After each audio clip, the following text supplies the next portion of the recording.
आप सभी को सोम प्रदोष व्रत की बहुत सारी शुभकामनाएं।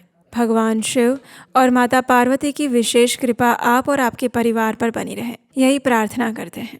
आज सोम प्रदोष का सुंदर संयोग प्राप्त हो रहा है। आज त्रयोदशी तिथि विद्यमान है और सोमवार का दिन है। भगवान शिव की पूजा अर्चना करने के लिए आज से बड़ा सुअवसर कब प्राप्त हो सकता है? कुछ समय में चैत्र नवरात्रि का भी आरंभ हो जाएगा और उसके बाद आएगी रामनवमी। तो इस प्रकार इस चैत्र मास में एक के बाद एक बहुत अच्छे और शुभ समय आ रहे हैं। तो चलिए आज सोम प्रदोष व्रत के दिन उसी से जुड़ी हुई इस पौराणिक कथा का श्रवण करते हैं। आइए आज की सोम प्रदोष व्रत कथा आरंभ करते हैं। शौनक आदि ऋषियों ने कहा, हे मुनि श्रेष्ठ सूत गोस्वामी, अब आप हमें सोम त्रयोदशी प्रदोष व्रत की कथा सुनाने की कृपा करें। तब सूत गोस्वामी ने कहा, हे ऋषिगण, अब मैं आप सबको सोम त्रयोदशी व्रत के महात्म्य का वर्णन कह सुनाता हूँ। ध्यान पूर्वक श्रवण कीजिए। इस सोम प्रदोष व्रत को करने से भगवान शिव और माता पार्वती अत्यंत प्रसन्न होते हैं।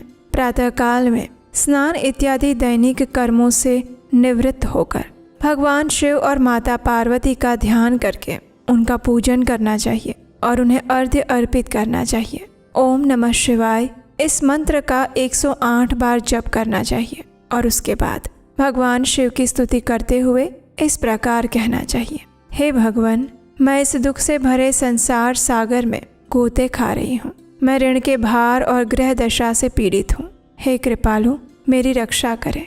सूत गोस्वामी की इस बात को सुनने के बाद शौनक आदि ऋषियों ने पूछा, हे महामुनि, आपने संपूर्ण कामनाओं की पूर्ति के लिए इस व्रत का वर्णन किया है। अब ये व्रत किसने किया और उससे क्या फल प्राप्त हुआ, इस विषय में भी बताइए। तब सूत जी कहते हैं, हे ऋषियों, प्राचीन काल की ये बात है।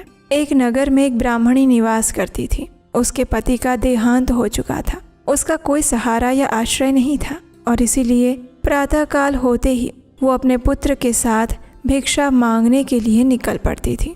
जो भी भिक्षा प्राप्त होती उसी से वो स्वयं का और अपने पुत्र का भरण पोषण करती थी। एक दिन ब्राह्मणी भिक्षाटन करके लौट रही थी। उसी समय मार्ग में उसे एक बालक मिला। उसकी स्थिति अत्यंत दयनीय थी। ब्राह्मणी को उस बालक पर दया आ गई। वो उसे अपने साथ अपने घर ले गई। वो बालक वास्तव में विदर्भ का राजकुमार था। पड़ोसी राज्य के राजा ने उसके पिता पर आक्रमण करके उसके राज्य पर आधिपत्य स्थापित कर लिया था और इसलिए वो इतनी दयनीय स्थिति में था। ब्राह्मणी अपने घर पर रखकर अपने पुत्र की ही भांति उस राजकुमार का भी लालन पालन करने लगी। एक समय उस ब्राह्मणी का पुत्र और वो राजकुमार खेल रहे थे और उसी समय वहाँ गंधर्व कन्याओं का आगमन हुआ। वे राजकुमार पर मोहित हो गई। ब्राह्मण कुमार तो घर लौटकर वापस आ गया, लेकिन राजकुमार उसी स्थान पर अंशुमती नामक गंधर्व कन्या से बातचीत करने लगा। दूसरे दिन अंशुमती अपने माता पिता को राजकुमार से भेंट करवाने के लिए लेकर आ गई।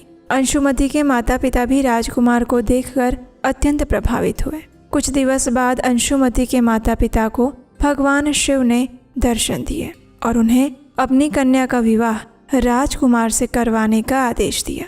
शिव जी के कथन अनुसार उन्होंने अंशुमती का विवाह राजकुमार से करा दिया। ब्राह्मणी को ऋषियों से ये आज्ञा प्राप्त हुई थी कि वो सदैव प्रदोष का व्रत करती रहे। उस ब्राह्मणी के इस व्रत के फल स्वरूप ही राजकुमार ने गंधर्व राज की सेना की सहायता से अपने राज्य विदर्भ के शत्रुओं को परास्त कर दिया और अपने पिता का राज्य पुनः प्राप्त करके सुखपूर्वक शासन करने लगा। राजकुमार ने ब्राह्मण कुमार को अपना प्रधानमंत्री बनाया। जिस प्रकार ब्राह्मणी द्वारा प्रदोष व्रत का पालन करने से और राजकुमार तथा ब्राह्मण कुमार का समय परिवर्तित हुआ, उसी प्रकार भगवान शिव अपने अन्य भक्तों को भी सुख और समृद्धि प्रदान करते हैं और इसीलिए सृष्टि में प्रदोष व्रत की अत्यधिक महिमा है। और इसके साथ ही सोम प्रदोष व्रत की ये कथा संपूर्ण हुई। तो ये थी आज की सोम प्रदोष व्रत की पौराणिक कथा। आशा है आप सभी ने भी आज सोम प्रदोष व्रत रखा होगा। संध्या काल में भगवान शिव की पूजा अर्चना कीजिए और इस कथा का पुनः श्रवण कीजिए। भगवान शिव आप और आपके परिवार पर अपनी विशेष कृपा सदैव बनाए रखें, यही प्रार्थना करते हैं। हमारे पौराणिक ग्रंथों से ली गई प्रमाणभूत वैदिक कथाओं को सुनते रहने के लिए आपके अपने चैनल उपदेशाष्टकम को सब्सक्राइब करके रखिएगा और अगर आज की कथा अच्छी लगी तो इसे अधिक से अधिक लोगों को शेयर कीजिएगा। हरे कृष्ण।